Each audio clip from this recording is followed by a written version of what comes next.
Dia bukan dilahirkan sebagai kaisar. Dia dilahirkan dalam pengkhianatan, penderitaan, dan kemiskinan. Tapi Genghis Khan akan mengubah wajah dunia selamanya. Nama aslinya adalah Temujin. Ia lahir sekitar tahun 1162 di padang rumput Mongolia. Ayahnya, Yesugei, adalah kepala suku kecil, tapi kekuasaan mereka rapuh, terancam oleh permusuhan antar suku. Saat Temujin masih kecil, ayahnya diracuni oleh musuh. Dan seperti binatang buas yang kehilangan pemimpinnya, keluarga Temujin langsung ditinggalkan sukunya. Ibu dan anak-anaknya dibuang ke alam liar. Mereka hidup dari sisa tulang hewan, memakan akar-akaran, dan menggigil dalam tenda reyot.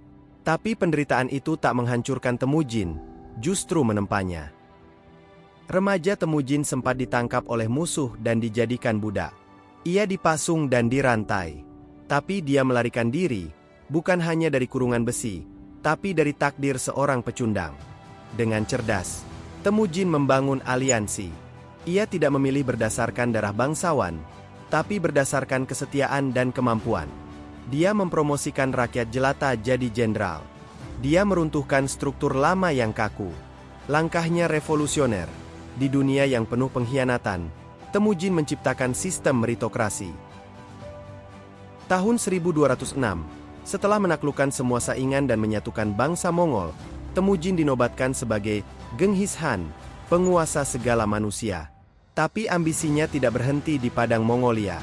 Dengan pasukan berkuda tercepat di dunia, disiplin militer yang brutal, dan strategi yang licik, Genghis Khan memulai kampanye penaklukan terbesar dalam sejarah manusia.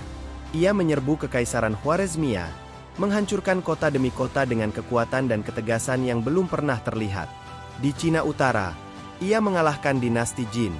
Di Asia Tengah, ia membakar Samarkand. Dan bahkan hingga Eropa Timur, namanya menggema seperti kutukan. Apa yang membuat Genghis Khan tak terkalahkan? Ia menerapkan spionase dan psikologis perang. Kadang ia menyebarkan rumor untuk membuat musuh ketakutan dan menyerah sebelum bertempur. Ia menciptakan sistem pos kilat di seluruh kekaisaran. YAM, jaringan komunikasi tercepat zamannya. Ia melindungi kebebasan beragama di wilayah kekuasaannya, memungkinkan Islam, Kristen, Buddha, dan kepercayaan lokal hidup berdampingan. Dia kejam saat perang, tapi adil dalam pemerintahan. Di balik legenda darah dan api, ada seorang reformis ulung. Genghis Khan meninggal pada tahun 1227. Sebab kematiannya masih misterius. Ada yang bilang karena jatuh dari kuda, ada pula kisah romantis tentang pembalasan seorang putri musuh.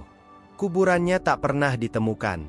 Konon, ribuan orang dibunuh untuk merahasiakan lokasi makamnya. Tapi kematiannya bukanlah akhir. Itu permulaan dari dinasti penakluk.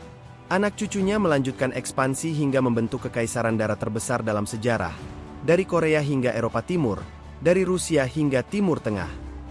Genghis Khan tak pernah menulis buku, tak membangun istana emas. Tapi ia menulis sejarah di atas tubuh kekaisaran-kekaisaran tua. Dari reruntuhan, ia bangkit sebagai legenda. Bukan karena kekejaman, tapi karena keteguhan, strategi, dan visi yang melampaui zamannya. Peta kekuasaan Mongol berkembang dari tahun ke tahun, berakhir dengan siluet Genghis Khan berdiri menatap cakrawala, diiringi suara angin padang stepa.